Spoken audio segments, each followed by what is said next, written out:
अस्सलाम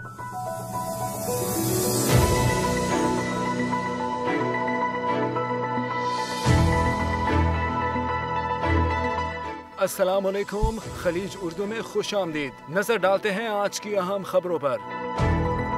दुबई सियाहों के इस्तकबाल के लिए तैयार, अहम तफरीही मुकामात खोल दिए गए। लॉकडाउन में दुबई समेत तमाम अरब अमारात में नरमी। मुल्क 7 जुलाई से मुल्की और गैर मुल्की सियाहों के लिए खोल दिया गया। कोरोना वायरस के फैलाव को रोकने के लिए बनाए गए SOPs पर सख्ती से अमल करना होगा। हुकाम की शहरियों और सियाहों के लिए हिदायत जारी।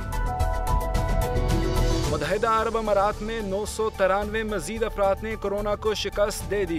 कोरोना वायरस से सेहतयाब होने वाले मरीजों की कुल तादाद 41,714 हो गई। 532 नए केसेस सामने आने के बाद कोरोना से मुतासरा अफराद की तादाद 52,600 हो गई। 2 अफराद की मौत के बाद कोरोना से जा बहक होने वालों की तादाद 326 हो गई। मुल्क में कोरोना के एक्टिव केसेस की तादाद 10,560 है। मुत्तहिदा अरब अमारात की वजारत सेहत और रोकथाम ने अदाद शुमार जारी कर दिए। मुत्तहिदा अरब अमारात की जानिब से फिजाई सफर की बहाली, वीज़ों और वर्क परमिट के हवाले से UAE हुकूमत की वजाहत। ऐसे अफराद जो अमारात से बाहर हैं, उनके लिए वर्क परमिट या मुलाजमत के लिए दरकार इजाजत नामे के इजरा पर ताहाल पाबंदी आयद है। वो अफराद जो इस वक्त मुत्तहिदा अरब अमारात में मुकीम हैं, उनके लिए वर्क परमिट आम हालात के मुताबिक जारी किया जाएगा, चाहे वो अफराद रिहायशी वीजा पर मुकीम हैं या सियाहती वीजे पर। मुत्तहिदा अरब अमारात की वजारत बराए ह्यूमन रिसोर्स की जानिब से एलामिया जारी। क्या कोरोना वायरस के दौरान वीजा कैंसिल होने के बाद अमारात में रिहाइश कायम रखने की सूरत में जुर्माना अदा करना होगा?